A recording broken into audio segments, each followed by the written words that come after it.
Yeah, this was the noise I heard yesterday. See, this is too close to a couple of big streets here for them to actually dynamite this. So they are actually really tearing it down with this heavy equipment. I know I'm over fascinated about this stuff, but it's in my neighborhood, and I'll be glad to see this old housing project go. It's gotten pretty run down, and we had a lot of problems with drug dealers and drug buyers here. About 4 years ago, I chased the drug buyers out. I ended up with 3 cracked ribs to prove my effort, but it was worth it. They never came back. You know, they didn't know what to make of me. I was like, I am Lisa, this is my neighborhood, I'm a New Yorker. You don't buy the drugs here. I can't do anything about the dealers, but you don't buy them here anymore. That's it, you know. Not in my backyard. They were just amazed. Things only got violent at about the 30-minute point. It was pretty funny.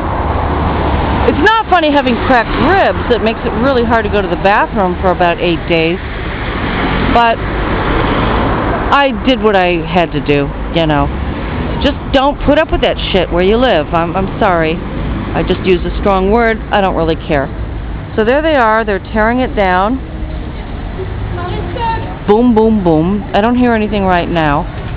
I'm a little bit disappointed. I was sort of hoping they'd blast this, but I don't think they will. See, there's this big road here, and Rue de Strasbourg is a busy main street, and there are just too many people right around here, and there are still some people living in these buildings here.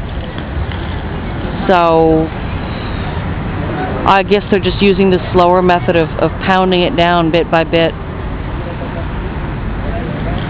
Alright, February 8th, 2011. Oh! I had a funny experience today. I got this registered letter a few weeks ago saying that I should call some administration in Paris somewhere on February 8th after 2 p.m.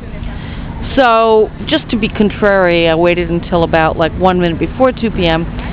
I called, and I was very nice to the man, and I addressed him as Monsieur le Directeur, although I'm not sure that he was a director. And I said, well, I have this letter and I'm supposed to call to get an appointment. He said, call this other number. So I wrote it down and I called the number. Of course, the number didn't work. I was like, oh, that is just typical. That is just typical. So I called back a few minutes later and I got a female and pretended that I hadn't called before. You know, you have to jump through every administrative hoop here. You have to speak and understand French.